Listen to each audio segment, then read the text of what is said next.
Hello and welcome back guys. आज हम सीखेंगे कि फ्लिपा क्लिप में एक सिंपल सा फ्लाइंग बैट एनिमेशन कैसे बनाते हैं। ये है वो एनिमेशन। हम इस एनिमेशन को बनाने से पहले कैरेक्टर के मूवमेंट का रफ स्केच ड्रॉ करेंगे। पहले मैं इस लेयर में देखूंगा कि मैं कैरेक्टर को किस तरह से ड्रॉ कर सकता हूँ। कैरेक्टर को अच्छे से ड्रॉ करने के लिए मैं थोड़ा रेफरेंस इमेजेस भी देखूंगा।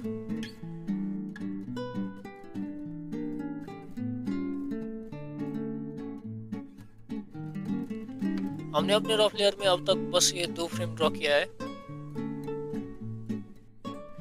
मैं इस रफ लेयर में कैरेक्टर को फ्रेम बाय फ्रेम ड्रॉ नहीं करूंगा। मैं इसे बस कैरेक्टर के मूवमेंट को ट्रैक करने के लिए यूज करूंगा।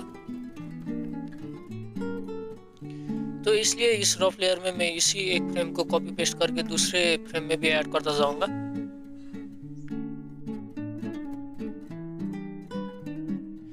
इस सेम इमेज का ही पोजीशन चेंज करके मैं दूसरे फ्रेम में भी ऐड करता जाऊंगा।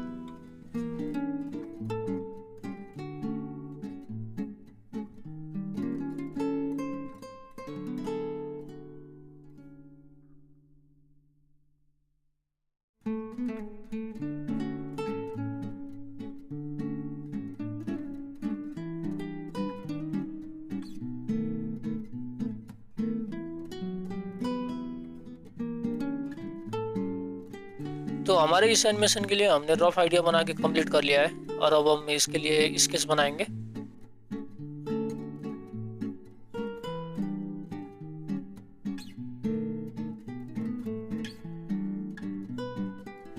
और अब मुझे स्केच लेयर में बैट को एनिमेट करने के लिए रफ लेयर का ओपेसिटी कम करना पड़ेगा।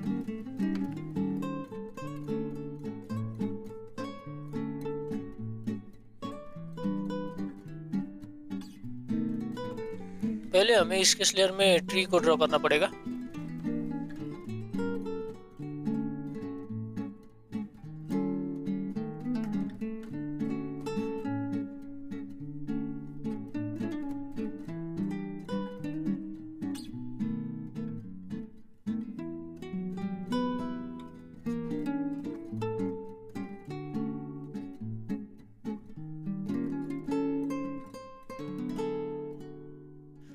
और उसके बाद हम रफ लेयर से देख के बैट को ड्रॉ करेंगे।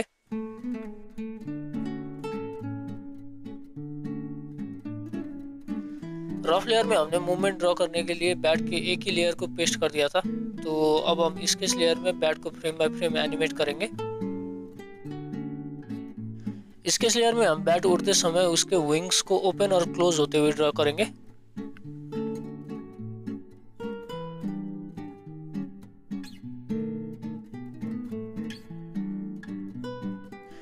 तो मैं इसमें उसके विंग्स को ऊपर पहुंचने के बाद क्लोज होते हुए ड्रॉ करूंगा और फिर से ओपन होते हुए।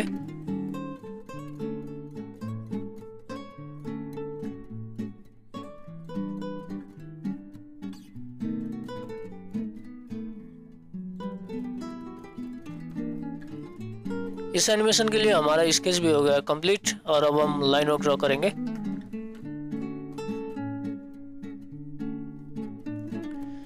तो हम लाइन वर्क लेयर में बैट को ड्रॉ करने से पहले ट्री का लाइन वर्क ड्रॉ करेंगे।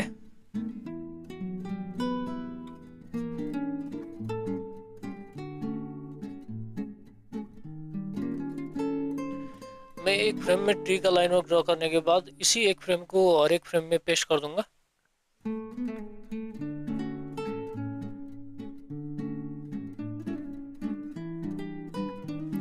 हमने स्केच लेयर का ओपेसिटी कम कर दिया है और अब हम स्केच लेयर से देख के लाइन वर्क लेयर में लाइन वर्क ड्रॉ करेंगे।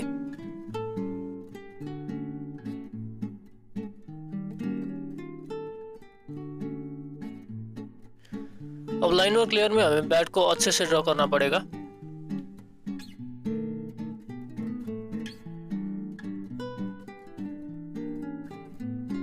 हमने स्केच लेयर में ही कैरेक्टर के मूवमेंट को अच्छे से ड्रॉ कर लिया था। तो अब हम इसे ही लाइन वर्क लेयर में ऐड करेंगे।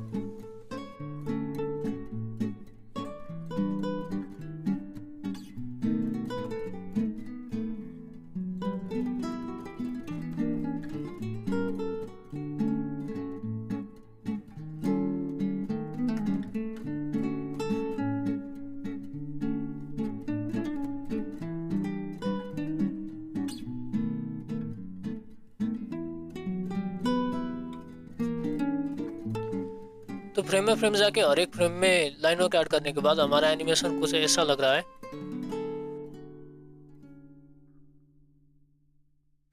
और अब लाइन वर्क करके भी कंप्लीट होने के बाद हम कैरेक्टर को कलर करेंगे।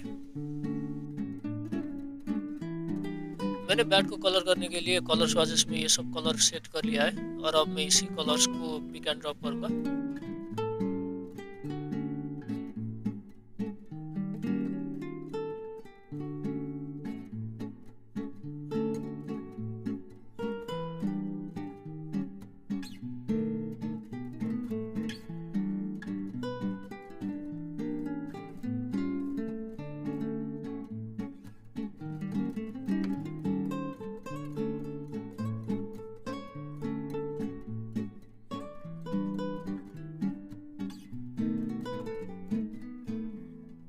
हमें कैरेक्टर को कलर करने के लिए फ्रेम बाय फ्रेम जाके हर एक फ्रेम में कलर ऐड करना पड़ेगा।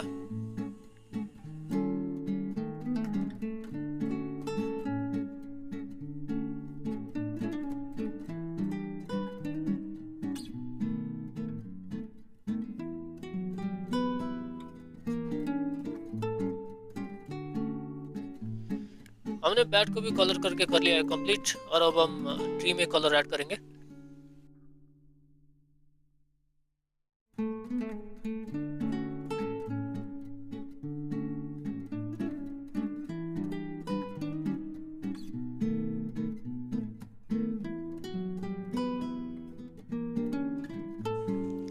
ट्री को कलर करने के लिए भी हमें फ्रेम बाय फ्रेम जाके हर एक फ्रेम में कलर ऐड करना पड़ेगा।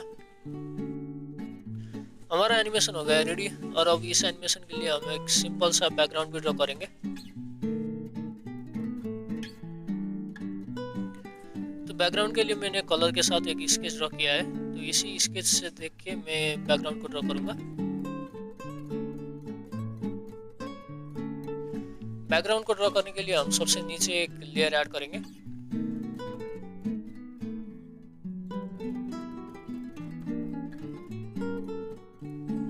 इस एनिमेशन के लिए मैं एक बहुत ही सिंपल बैकग्राउंड ड्रॉ करूंगा।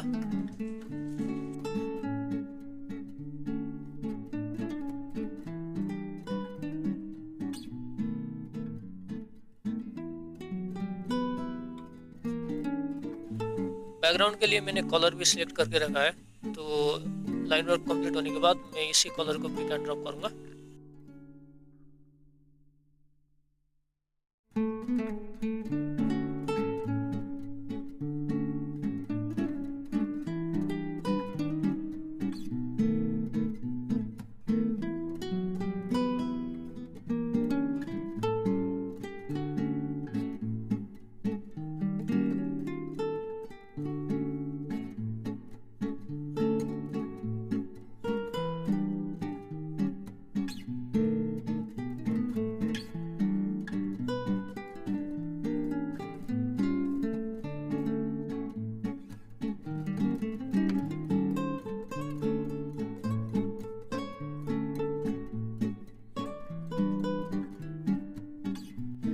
मैंने इस एनिमेशन के लिए बैकग्राउंड भी ड्रॉ कर लिया है। अब मैं इस बैकग्राउंड को दूसरे फ्रेम्स में भी पेस्ट कर दूंगा।